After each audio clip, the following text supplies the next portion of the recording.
Hello! Hello! Bienvenue dans Cellule News. Je vais vous présenter les nouveautés, les retours en stock de cette semaine-ci. C'est Cédric et à la technique, c'est Jessie. Blindé. Mais blindé de trucs. Vraiment. Je sais pas. Bon, on va commencer par le premier. Le premier qui vient. Le premier qui vient, tout petit, vraiment tout petit, quelques cartes. C'est l'extension de The Gang. Donc c'est toujours les mêmes au niveau des manettes de ça. Donc qui est-ce qui nous a fait ça? John Cooper et Corey F. J'en profite pour vous dire, au niveau des retours en stock de chez Yellow, donc The Gang, le jeu de base est revenu, donc ça c'est vraiment, c'est dans mon plan, puisque l'extension. Et SETI est revenu aussi. Au CIP, ça pèse plus que l'extension de The Gang, ça. Qu'est-ce qu'on va retrouver dans The Gang? Eh bien, deux modes de jeu un peu alternatifs. Donc la variante avec les jokers, et alors, comment jouer avec les jokers, et aussi la variante avec 4 styles de poker, le Omaha, le stud à 7 cartes, et genre de choses qui viennent compléter l'expérience. Donc on pourra transposer l'expérience de The Gang du Texas Hold'em à l'Omaha par exemple. Genre, étant un joueur d'Omaha, je peux vous dire que ça, c'est rock'n'roll. Je veux tester pour voir ce que ça va donner, quoi. Donc, Ah, je connais pas du tout cette variante-là, c'est pour les experts? Non, du tout, c'est une variante de poker, c'est pas un poker expert, c'est un poker un peu moins connu, on va dire, quoi, donc, non, il faut pas spécialement être expert, donc il y a plusieurs types de poker, hein, donc le stud à cette carte, on a vraiment tout plein, il y a même, je pense qu'il y a même un tournoi qui fait que tu commences avec une variante de poker, puis une heure après, je pense que tu passes sur une autre variante de poker, et ainsi de suite, donc Wow. vraiment.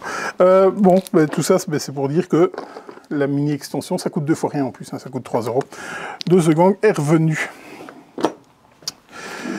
C'est l'avènement des jeux à deux, on vous le dit, et donc là maintenant, même Blanc Manger Coco s'y met, Blanc Manger Coco duo. Qui est-ce qui nous a fait ça? Je n'en sais rien. Toujours les mêmes, je pense. À mon avis, toujours les mêmes. Ça reste Blanc Manger Coco, vous allez tirer des cartes de la pioche, votre partenaire ou votre adversaire va devoir en mettre une carte, vous allez devoir retrouver. Je pense qu'il est coopératif si on en lit un peu le dos de boîte. Donc il est marqué plaisir à deux. Si vous ne savez pas vous faire plaisir à deux, ben prenez un Blanc Manger Coco. C'est un peu les amours, mais version trash. Les amours version trash. Oui. Je ne le mettrai pas dans toutes les mains. Et je ne lancerai pas un jeu télévisé. Enfin, quoique, maintenant, à l'heure actuelle. Qu'est-ce qu'on a tout? Ah oui. Symbiose. Symbiose. Qui est-ce qui nous a fait ça, s'il te plaît? Christelle et Jérémy Partinico. Oui. Et Monsieur Partinico avait déjà créé Dictopia et Mixart. Ah, ok. Dictopia, j'aimais bien, mais comme je suis très nul en orthographe, j'avais joué ça avec ma femme, elle m'a mis de ses branlées. Ça a été terrible. J'étais légèrement ridicule. Encore une fois. Mixart, ça m'a pas donné envie d'y aller. Mais par contre, Symbiose, c'est méga bien. Mais vraiment, c'est vraiment top. Est-ce que ça révolutionne quelque chose? Non, absolument pas. Mais ça le fait super bien. Donc en fait, vous allez devoir créer votre marque, ils appellent ça. Et donc vous allez avoir à la fin de la partie 8 cartes face visibles devant vous. Donc au début, on commence avec 8 cartes face cachée. Mais ces 8 cartes sont divisées en 3 zones, si vous voulez. Donc vous avez les 4 cartes centrales vont être du scoring pur qui vont impacter juste votre zone.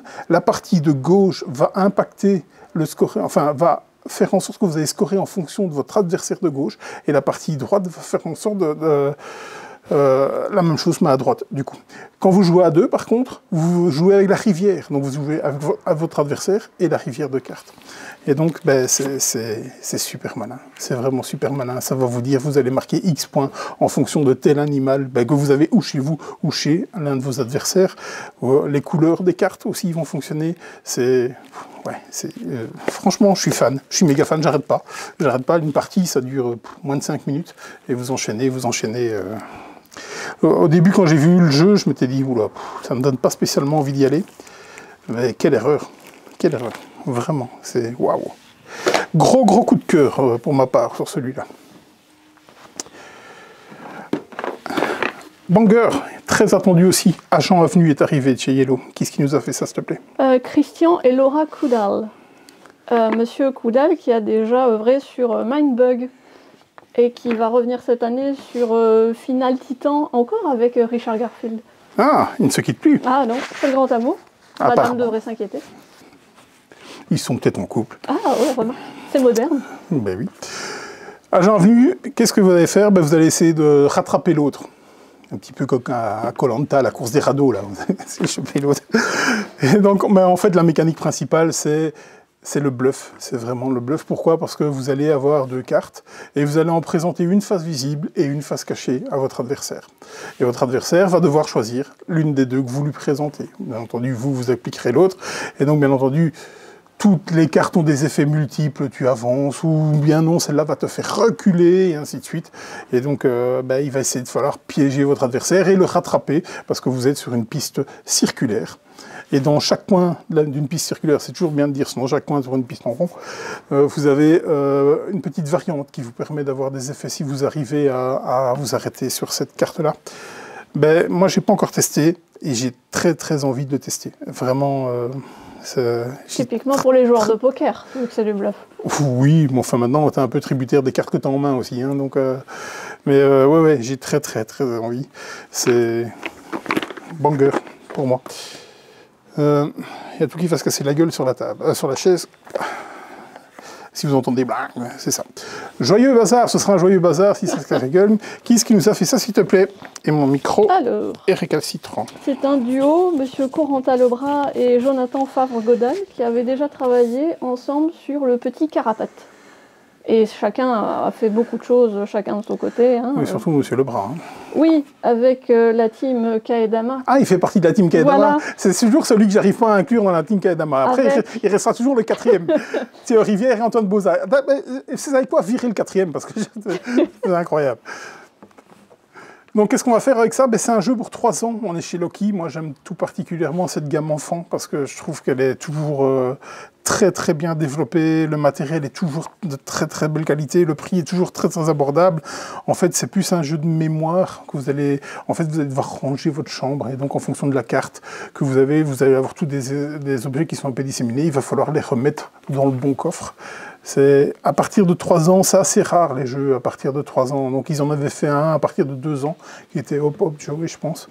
Et 3 ans, puis on commence à voir à partir de 4 ans, et puis là ça monte. Donc très très content qu'il y ait ça.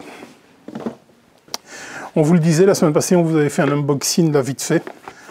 Daydream est arrivé. Qui est-ce qui nous a fait ça, s'il te plaît? Encore des illustres inconnus, Anthony Perron et Benoît Turpin. Ouais, Anthony Perron, là, vous allez voir, il va sortir quelques jeux, dont le très attendu Terre de loup, qui va arriver, qui est donc la localisation de Lone Wolf. Ça a été toute une histoire, Lone Wolf, chez nous, si vous suivez un peu la chaîne. Daydream, donc qu'est-ce qu'ils nous ont fait? Vas-y, il dit un ou deux. Mais... Anthony Perron, il a fait beaucoup de choses, il travaille souvent en duo, il a fait toute la série des Backstories avec Jules Messot, par exemple. Courtisan avec Romaric Gallonnier et Benoît Turpin, pour n'en citer qu'un, La planche des pirates. Oui, on peut aussi citer Welcome, hein, donc il est certainement un des pères fondateurs du mouvement Flip and White. En tout cas, un des meilleurs, même s'il y a mieux, hein, si vous me connaissez un peu, vous savez qu'il y a mieux que Welcome pour moi. Et donc Daydream, c'est plus une philosophie, ce jeu.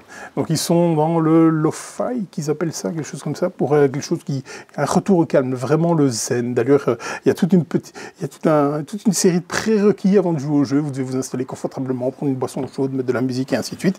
Tout ça pour faire un roll and write, qui a tendance à s'apparenter aussi à un sudoku, vraiment, parce que dans les cases que vous allez noter, ben, vous pouvez pas, enfin si vous le faites, ben, tant pis pour vous, mais avoir les mêmes valeurs de dés. Donc il va falloir faire des combinaisons qui sont totalement différentes. Si vous arrivez à faire des suites complètes, vous allez avoir certains bonus, et le but est justement d'avoir tous des bonus pour collecter tous des objets et avoir le plus de points de victoire. Vous vous retrouvez sur un plateau modulable en fait, un plateau. Vous pouvez plier en 3, donc en fonction de la durée de partie que vous voulez faire, ben vous prendrez un pan, 2 pans, 3 pans qui sont, enfin voilà. Donc tout ça va bouger. C'est évidemment c'est très très zen au niveau de la couverture. Donc moi il me tarte de l'essayer vraiment en tant que personne qui aime énormément les roll and write. On reste Ah non, on n'était plus chez Yellow, on l'avait quitté. Mais là, on retourne chez Yellow avec Popcorn. Qu'est-ce qui nous a fait ça, s'il te plaît? Victor Saumon. Ok, il nous a fait quelque chose en particulier? Peut-être saumon frétillant, mais j'ai vérifié, c'était pas lui. Il a fait Differentio. Dommage, celui qui était bien. Qu'est-ce qu'on va faire dans Popcorn? Eh bien, on va essayer d'agencer au mieux sa salle de cinéma. Donc on va recruter des films, des salles, et après on aura bien entendu des visiteurs qui auront tous une telle couleur. Et bien entendu, on va essayer de les placer pour que ça matche, pour les satisfaire au mieux. Vous allez aussi essayer de choper des films en avant-première qui seront peut-être un peu plus chers, mais qui vous rapporteront un peu plus de points. Et ce qu'il y a de bien, c'est qu'au fur et à mesure que le jeu passe, eh bien, les films vieillissent et attirent de moins en moins de monde, en fait. Et donc, c'est très, très thématique là-dessus. Et ben voilà, Popcorn. J'avais pas spécialement vu venir celui-là. Juste à sa sortie, je me dis, tiens, qu'est-ce qu'ils ont fait? D'ailleurs, pour la petite anecdote, donc nous, ça a traîné un peu parce qu'on a attendu notre commande d'Agent Avenue.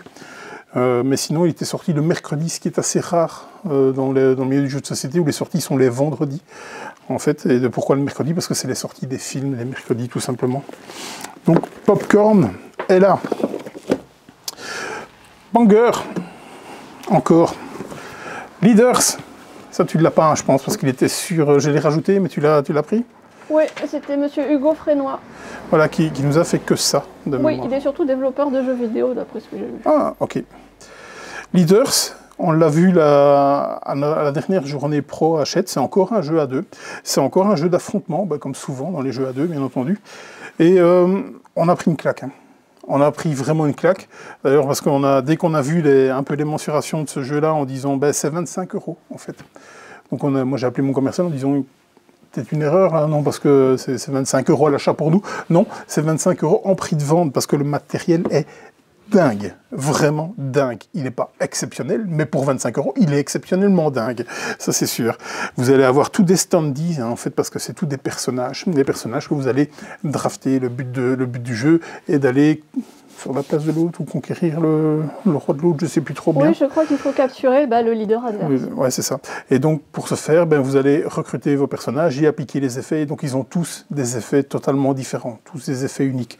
C'est pour ça que peut-être que la première partie sera peut-être un peu brouillonne, pour le temps d'assimiler les pouvoirs de tous les personnages. Il n'y a pas 50 000 personnages, mais vous allez vraiment avec l'expérience, ça va devenir extrêmement... comment dire, combinatoire, parce que vous allez faire des combos meurtriers avec vos personnages, ça va être terrible.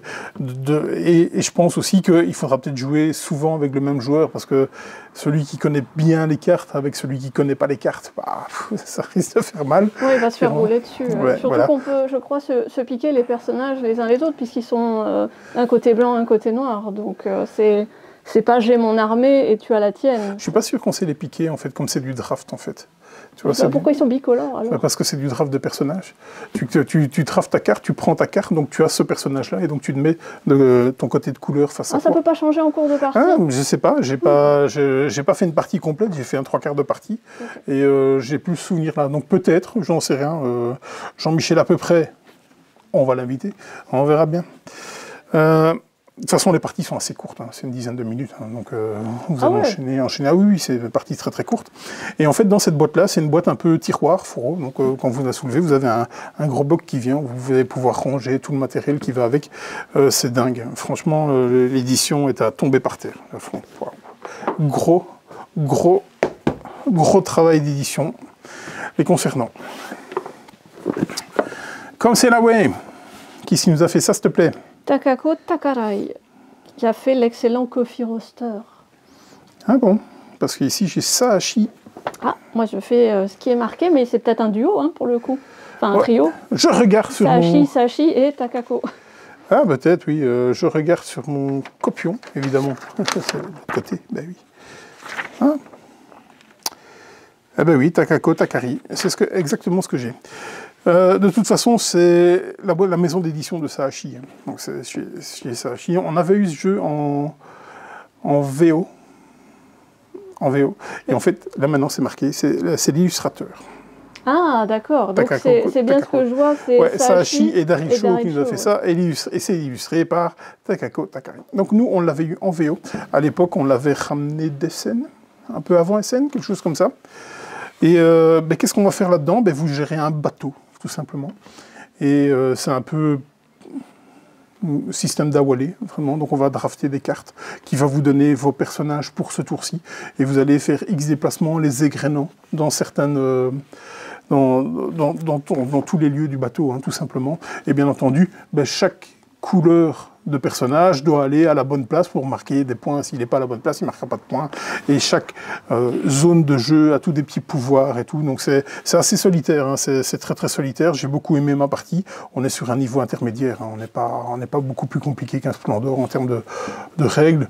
Et ça tourne bien. Une direction artistique totalement particulière, hein, vraiment, mais qui est un peu typique au jeu de Sahashi. On retrouve beaucoup photographes et tout ça. C'était toujours dans la même veine.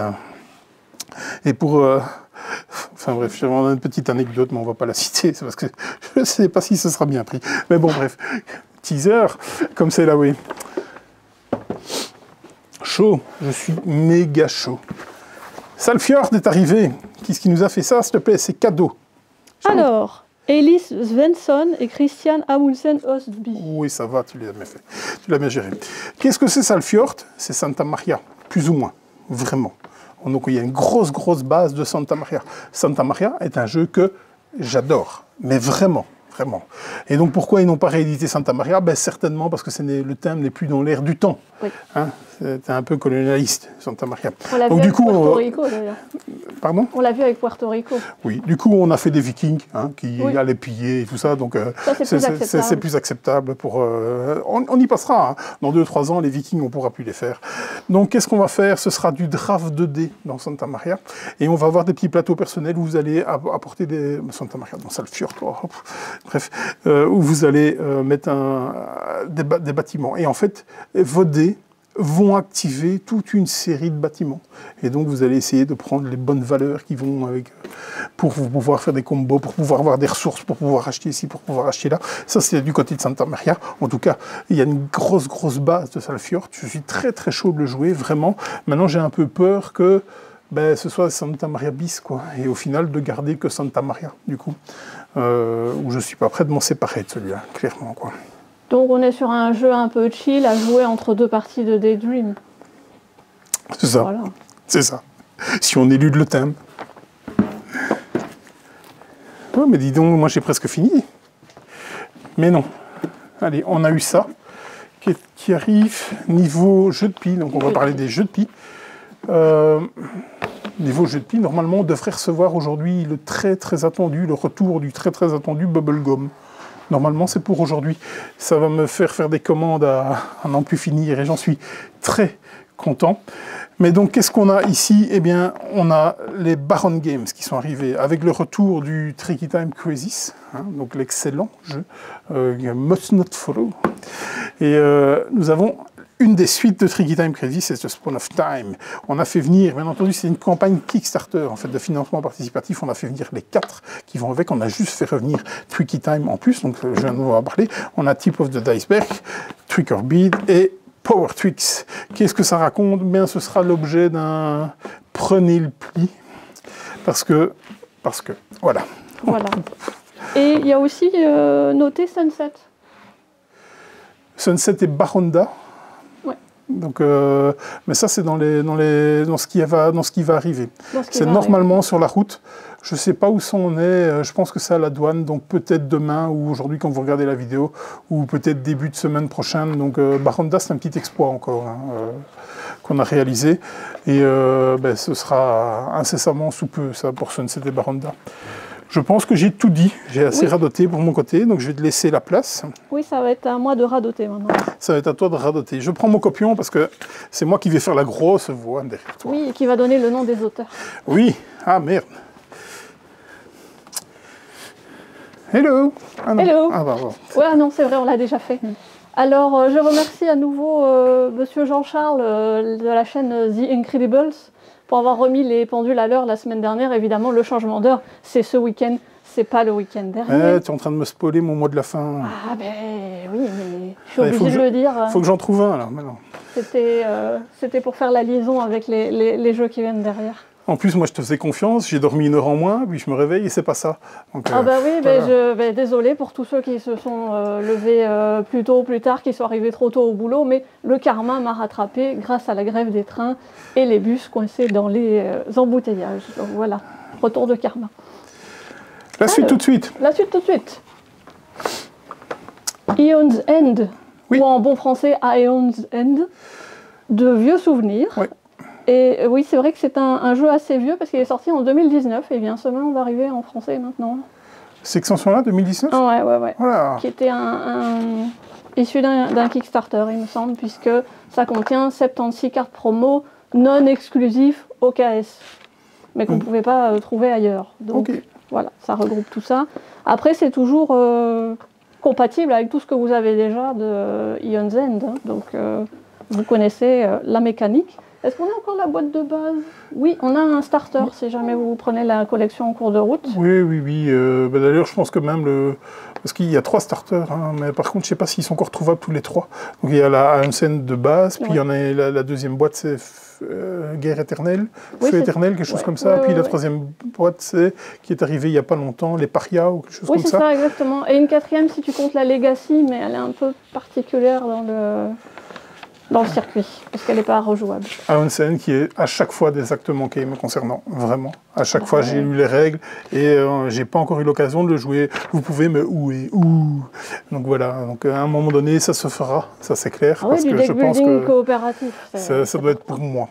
Eh bien, Tard ludique, dans mes résolutions, je ne l'ai pas indiqué dans la résolution que j'ai marquée sur le blog, mais on va essayer cette année. Pour l'année prochaine, peut-être? Oh, on verra bien. Toutes les tares ludiques que je dois combler. Ouf, merde. Dis-moi. Allez, un peu de nouveautés qui sont vraiment nouvelles pour le coup. Oui. Nouvelle campagne pour le JCE Horreur Arkham, Cité Engloutie, qui cette fois est une vraie nouveauté parce que jusqu'à présent c'était des rééditions.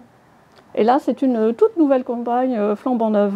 Donc vous avez toujours le bouquin de scénario et les investigateurs. Ouais, je pense qu'ils ont rattrapé ce qu'ils ont voulu, ce qu'ils ont fait. Hein. Donc ils ont tout réédité, toutes les anciennes extensions. Donc là maintenant ils doivent aller que de l'avant, puisqu'ils ont tout réédité ce qu'ils avaient déjà, ce qui était déjà paru en français. Je ne sais pas si c'est le cas en anglais, en tout cas, mais ils ont tout rattrapé, en tout cas dans les séries. Ouais, parfois il y a des print on demand de scénarios, on ne les a pas forcément toujours tous en français. Donc il y a intérêt à être anglophone. Alors ici, dans la boîte d'investigateurs, vous en avez 6,5. Parce qu'un des investigateurs, qui est la parapsychologue, peut être... Elle est à moitié mort déjà, non? À moitié morte ou à moitié folle. On peut choisir ou de la mettre du côté chercheur ou de la mettre du côté mystique. Donc on choisit sa carte de classe. Et ici, on va lutter contre Cthulhu himself. Qu'on voit sur la... Ouais, tout à fait. Qu'on va aller taquiner au fin fond de sa cité engloutie.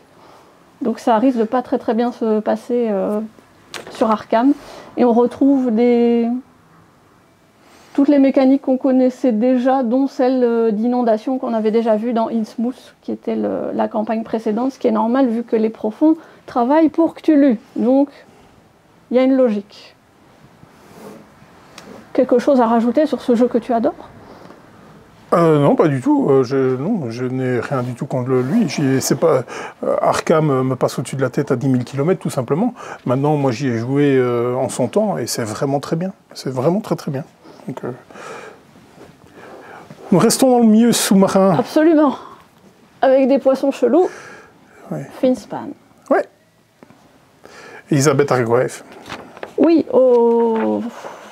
pour la mécanique de base, mais sinon ils sont 2 à avoir travaillé dessus. Il y a Michael O'Connell et un autre monsieur, David Gordon.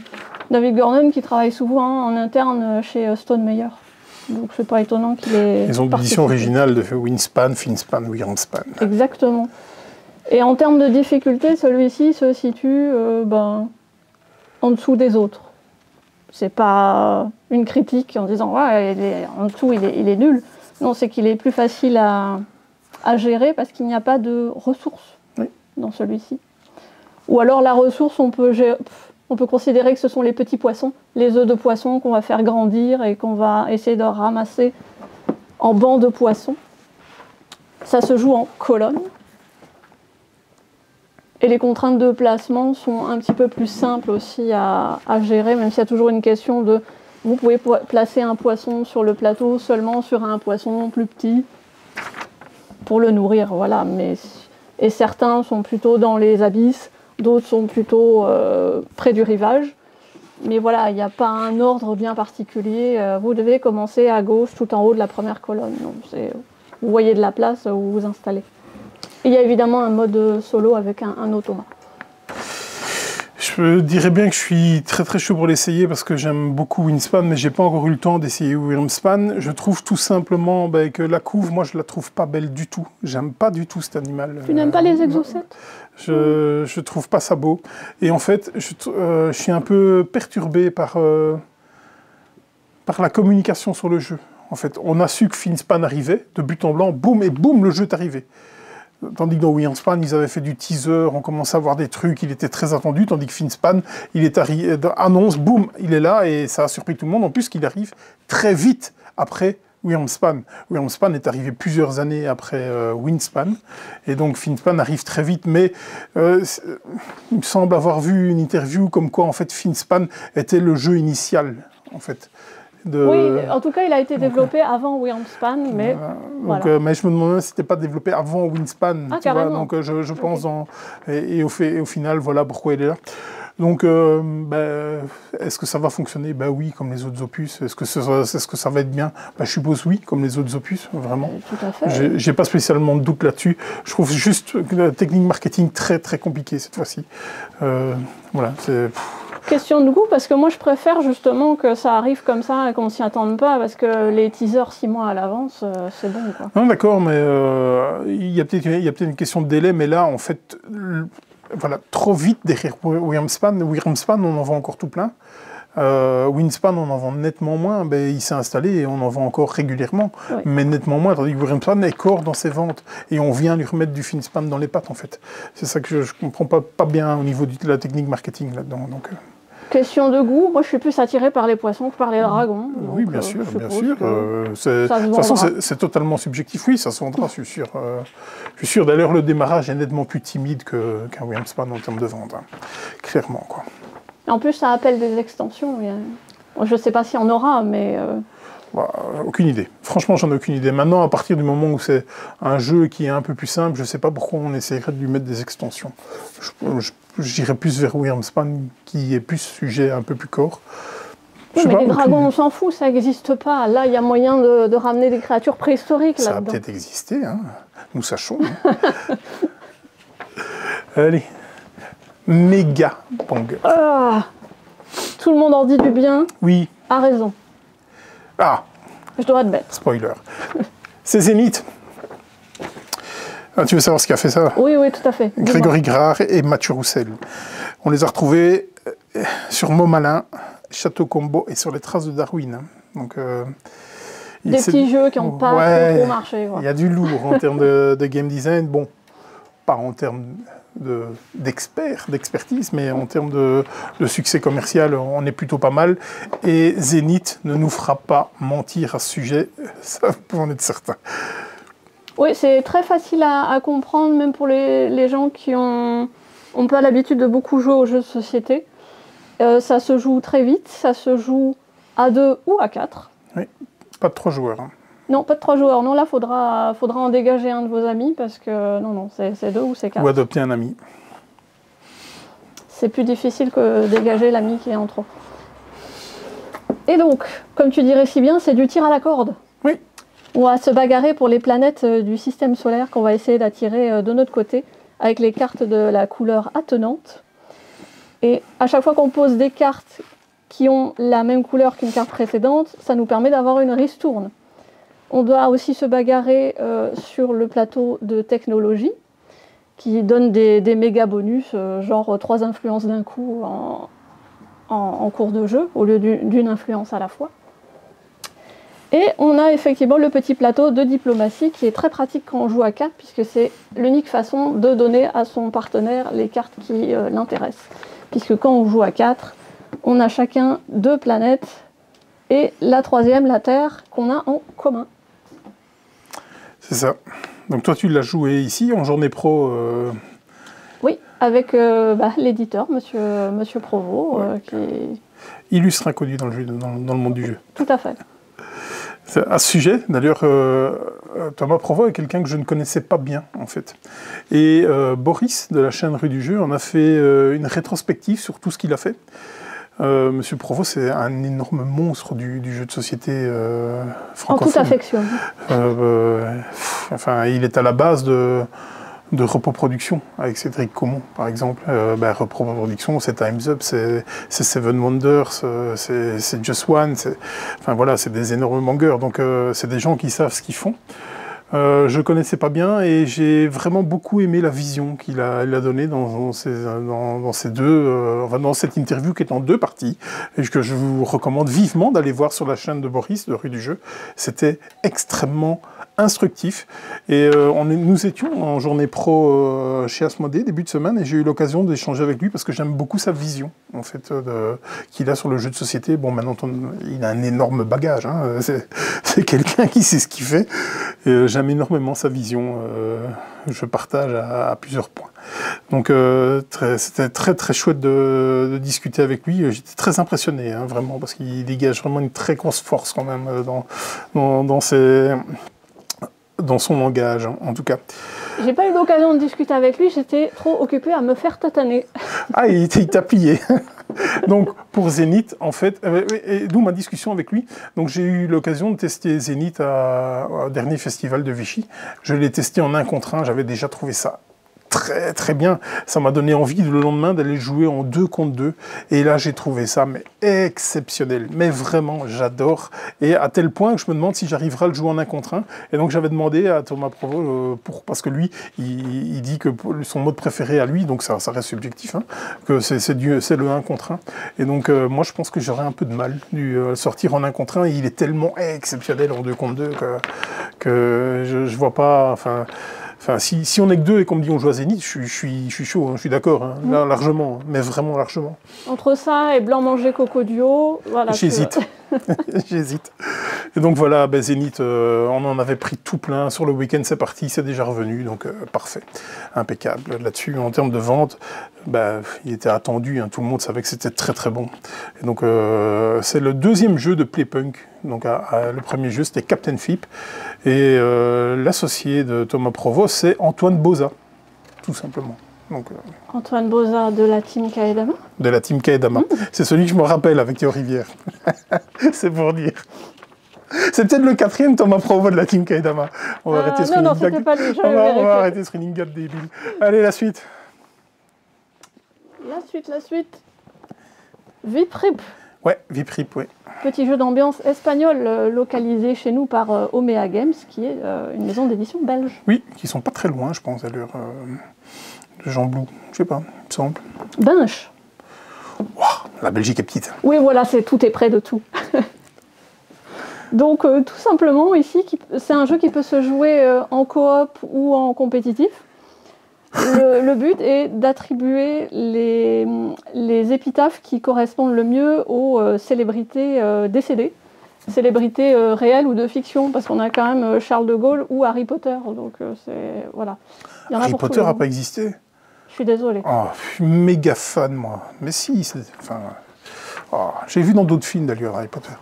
Oh, merde. Est-ce que je vais parler du Père Noël? Je sais pas, je vais pas m'y risquer. Attention, il y a des enfants qui regardent. Voilà, je n'ai rien de plus à en dire, parce que c'est vraiment aussi bête que ça. C'est aussi bête dans le sens c'est simple. Et ça se joue seulement avec des cartes, voilà, 10 minutes, un quart d'heure. Bon jeu d'ambiance. Ouais. Bon, ils disent pas en dessous de 3, mais il n'y a pas de raison de ne pas y jouer à 2 si vous êtes en bonne compagnie. Je sais pas, en tout cas, moi je l'ai vu, j'ai pas spécialement vu arriver, puis quand je l'ai vu arriver, que je me suis penché dessus, j'ai adhéré tout de suite. La direction artistique. Direction artistique aussi, mais surtout sur le jeu en lui-même, donc ouais, je suis fan. Pour les nouveautés, de mon côté, on est bon. Ouais, je t'ai mis justement des retours. Des retours, dont un retour qui est plus ou moins une nouveauté. Le comeback de Valeria. Oui, refait, Valeria. Refait en mieux, voilà, rééquilibré, repaufiné. Moins cher, surtout. Ah, ça c'est une très grande qualité. Ouais. Mais c'est pas la même maison d'édition. Il était passé de Lucky Duck à Bad Boom Games, tout simplement. Ah Voilà. oui, Bad Boom Games, ça me dit rien. Ils ont fait un truc avant, mais aussi... ça me reviendra après l'émission, évidemment. Évidemment. Et Cryptid. Cryptid. Ouais, Cryptid est revenu. Cryptid. Il paraît que c'est une expérience et que je dois le jouer. Encore une terre ludique. Ouh, Cédric. Ouais, bon, enfin là, on est sur du jeu de déduction. Hein, donc, Oui, ça va, j'aime bien, c'est pas mal. Et derrière toi aussi, parce que je vois, c'est arrivé de par chez Yellow, donc il est revenu. Attention. Régicide et Ascension. Hop. Donc Ascension Ascension. est revenu après les ruptures. Boîte de base. Et Régicide n'était pas en rupture, on en a fait revenir, on n'en avait plus au magasin. Tout simplement. Ascension, j'avais eu la toute première boîte de base. Parce que là, ils l'ont refaite avec un nouveau design. J'accroche moins. Moi, je préférais quand c'était un peu plus moche, en fait. Et je suis pas très deck building à la base. Et en solo, c'est ennuyeux. Vaut mieux le jouer face à quelqu'un. Je me suis vite ennuyée à Ascension. Je joue sur application, Ascension, en fait. Ah, peut-être que sur application, c'est moins relou. C'est plus court, déjà. Voilà. Alors, maintenant, on a plein de choses à dire. Mais vraiment, tout plein. Voilà, s'il vous reste encore des sous, il y a les précommandes. Et j'ai bossé cette semaine-ci. Ah. Voilà. C'était pour vous prévenir que niveau préco, ça allait taper solide. Vas-y, je t'en prie. Non, c'est moi, évidemment. Ah bah oui, j'ai fait que ça pendant 2 jours, encoder les préco. Dorf Romantique Sakura. Oui, que c'est la même chose que Dorf Romantique, mais en plus joli. Donc c'est toujours jouable en solo, c'est toujours coopératif. Oh, alors, c'est subjectif, hein. J'ai vu la couve. Oula. Bah ouais. Ça reste allemand. Ouais, mais avec une thématique japonaise. C'est plus joli. C'est plus joli. Ah, ouais. C'est plus joli. Avec toujours du matériel à débloquer, un mode de campagne. C'est pareil, c'est très chill. Tag Team. Oui, alors ça, c'est très très attendu et moi-même je l'attends. Donc, jeu de baston, comme son nom l'indique, vous prenez 2 personnages de la boîte de base, vous les mixez et vous attaquez l'adversaire qui fait de même. Il y a 12 personnages dans la boîte de base. Ils sont complètement asymétriques. Et c'est, comme ils disent, un auto-battler. Je pense que ça vient du jeu vidéo, ce terme-là, parce que terme barbare, je ne sais pas du tout à quoi ça correspond. Pour moi, c'est juste un jeu de bataille, quoi. Ce sera chez Scorpion Masqué. Scorpion Masqué qui a profité du mercato pour faire un transfert. Hein. Donc il a quitté le giron Asmodée. Ah ouais? Ouais, il se retrouve dans l'univers Hachette. Ok. Flamme Rouge Grand Tour. Ah ben oui, pour ceux qui aiment la petite reine, mode campagne. Ok. Essentiellement. On fait une extension 5 ans après l'ancienne. Enfin bref. Ça se vend encore, Flamme Rouge? Non. Parce que Hit, c'est quand même. Bah oui, Hit est là, a pris la place, hein, ouais. Quand même. Donc, Zombicide Paris. Zombicide Paris, voilà. Ça. Si vous voyez, il y a même un coup de cœur. Voilà, le meilleur jeu du monde. Le meilleur jeu du monde, tout simplement. Voilà. Donc, qui est une extension, malheureusement. Donc, il faut avoir une boîte de base, celle que vous voulez. Mais voilà, c'est mode campagne. Dans l'univers contemporain, hein. Pas dans le médiéval, justement. Pas pour ça. Oui, tout à fait. C'est Paris de nos jours. Et je pense que les concepteurs ont conscience de ce qu'il faut, parce qu'un des petits textes d'ambiance, c'était « Oh, une voiture qui brûle à Paris, rien d'anormal ». Donc oui, effectivement. On peut jouer aussi à Zombicide Paris en vrai à Paris, mais vous n'avez pas le droit de vous défendre contre les zombies. Là, au moins, vous pourrez. On salue nos amis parisiens, Monsieur Bray, les Incredibles et tout ce qui vont avec. Allez, sur les traces de Darwin, pour l'extension Correspondance. Oui, tout à fait, qui va ramener quelques animaux et quelques personnages de plus, et un plateau supplémentaire où on va gérer justement des interactions entre Darwin et ses correspondants. Donc je suppose que ça va amener encore des tuiles bonus supplémentaires. Jardin suspendu, qu'on a testé à Journée Hachette. À la Journée Hachette, qui était plutôt pas mal. Hein. Oui, c'est gentil. La collection de tuiles et de l'agencement aussi, puisqu'on essaye de les agencer de manière pyramidale. Et on essaye de faire des collections, de bien irriguer sa pyramide. Oui, c'est honnête.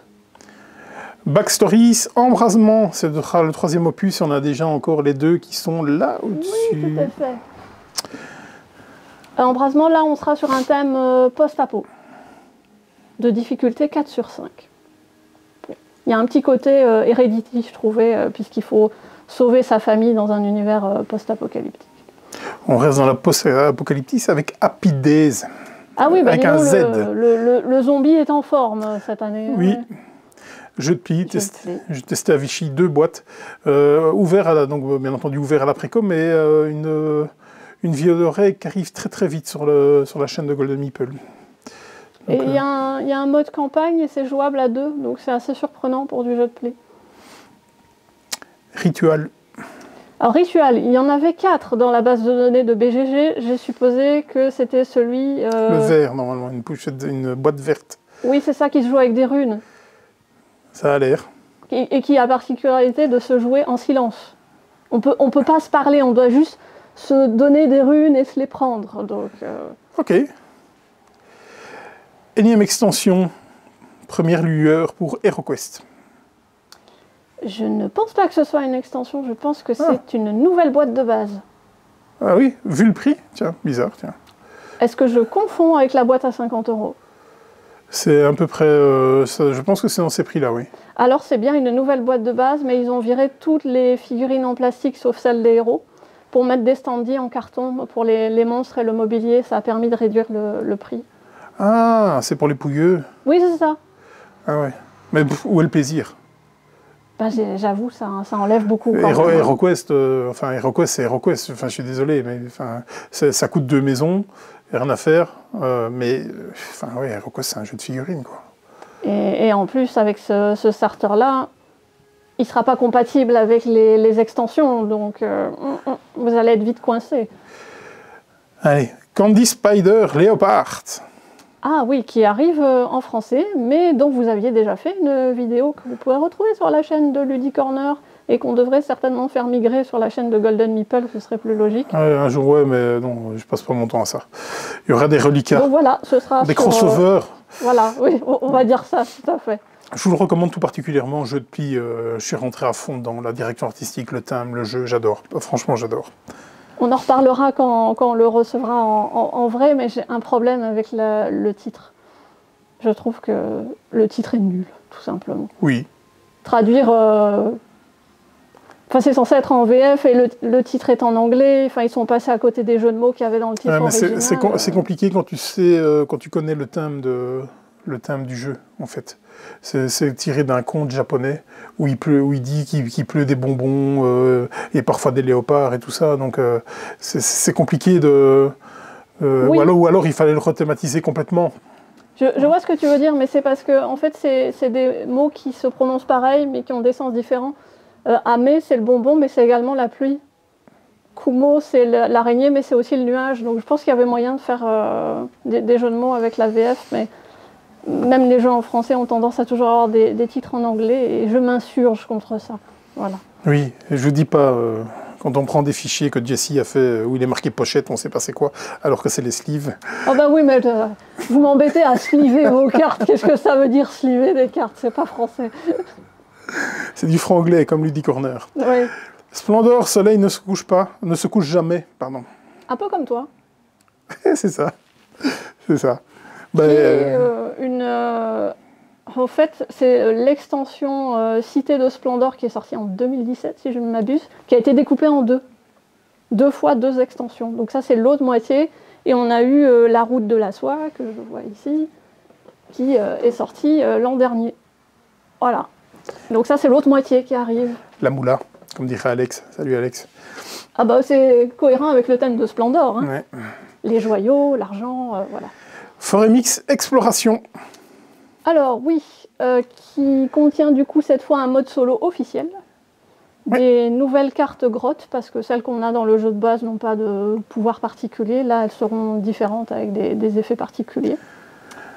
Ouais, amour-haine pour moi sur ce jeu. Et des cartes promo exclusives qu'on avait dans les salons, et puis que là, ils ont regroupé dans la même boîte pour ceux qui ne peuvent pas aller à SM et compagnie.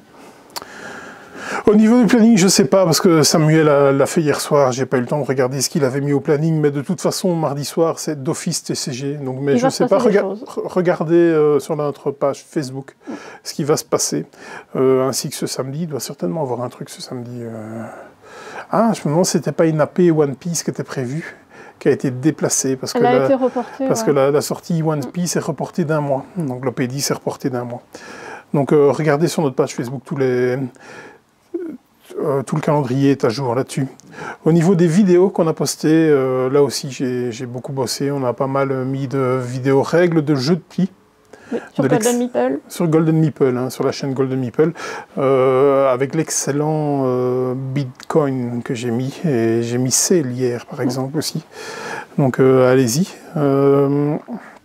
Un petit mot à partir justement pour les chaînes YouTube. On a été référencé, enfin une des 2 chaînes a été référencée, je suppose que la deuxième le sera aussi. Donc Golden Meeple n'est pas encore référencé, mais le Lydie Corner l'est bien référencé sur un nouveau site, enfin nouveau site, je pense qu'il a 1 an maintenant, que je ne connaissais pas, que j'ai découvert dernièrement, qui s'appelle Board Games Flix.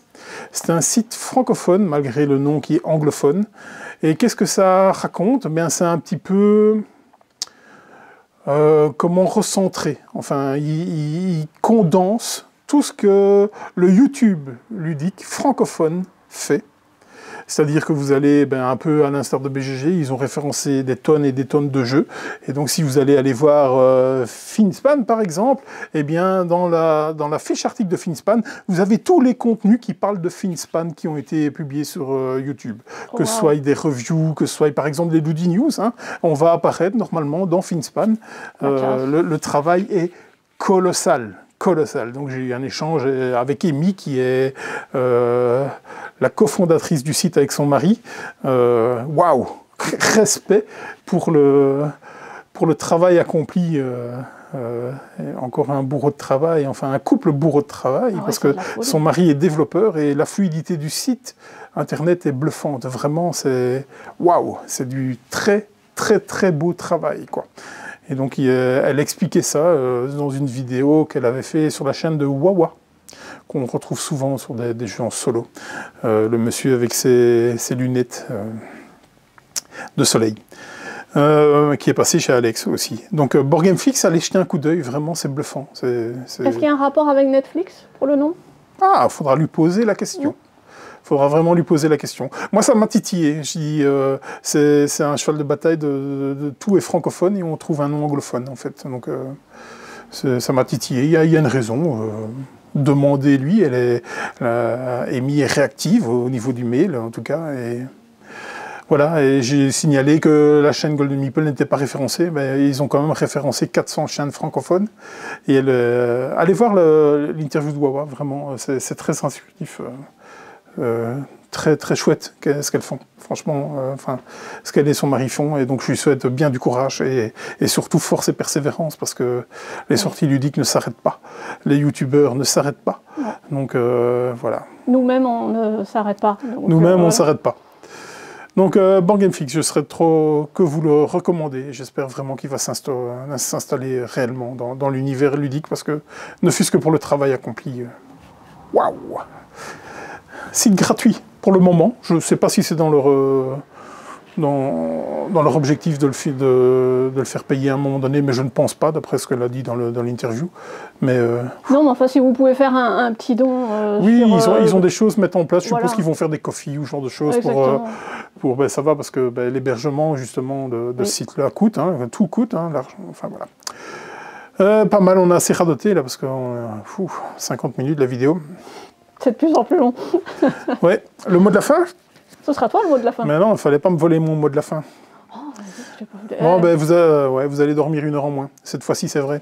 Et joyeux Noël. Allez, à bientôt. Salut. Salut.